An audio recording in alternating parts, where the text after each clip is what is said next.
সেই বিয়ের সময় থেকে শুনে আসছি আমার কাকা শ্বশুর নাকি ভীষণ সুন্দর রান্না করে, কিন্তু বিয়ের এতগুলো দিন হয়ে যাওয়ার পরেও আমার এখনও সেই সৌভাগ্য হয়নি তার হাতের রান্না খাওয়ার। ফাইনালি আজকে সেই দিন যেদিন আমাদের আজকে কাকা সারাদিন রান্না করে খাওয়াবে। এখানে হাঁড়ি দেখে বুঝতেই পেরে গেছো কাকা আজকে আমাদের জন্য বানিয়েছে বিরিয়ানি।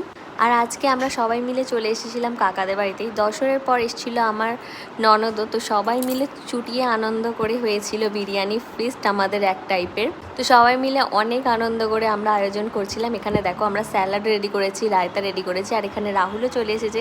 তার আগে আমরা আবার পাতাও কেটে এনেছিলাম, মানে কলা পাতা। আর কাকা এখানে রাহুলকে কেটে সার্ভ করতে বলছিল, কিন্তু ও পারেনি, তাই লাস্টে কাকা এসে আবার আমাদের সবাইকে খাবার পেড়ে দিয়েছিল।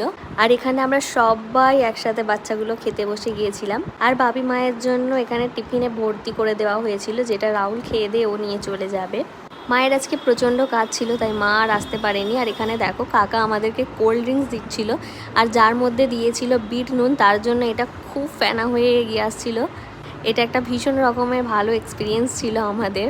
আমরা এই প্রথমবার এরমভাবে ট্রাই করলাম। ওর ঝাঁকটা পুরো বেরিয়ে ভেতরের থেকে বাইরে চলে আসছিল।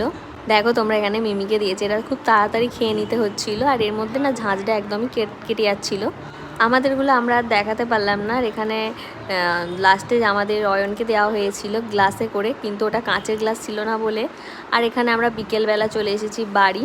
রাহুল দোকানে কাজ করছিল, আর আমি এসে দেখলাম আমার একটা পার্সেল এসে গিয়েছিলো, তো সেটাই চলো তোমাদের সঙ্গে ওপেন করে নিই। এবছরে জামাই ষষ্ঠীতে বাবার থেকে নিয়ে নিয়েছিলাম টাকা, তো সেই টাকায় অনেক শপিং করে নিয়েছি আমি।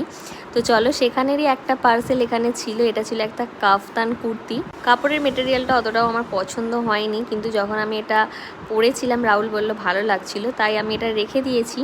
তো অনেক দিন পর একটা মিনি ভ্লগ তোমাদের সাথে শেয়ার করলাম। কেমন লাগলো অবশ্যই কমেন্টে জানিও। আর পরবর্তী ভিডিও দেখার জন্য অবশ্যই চ্যানেলটাকে সাবস্ক্রাইব করে দিও। Thank you for watching, by.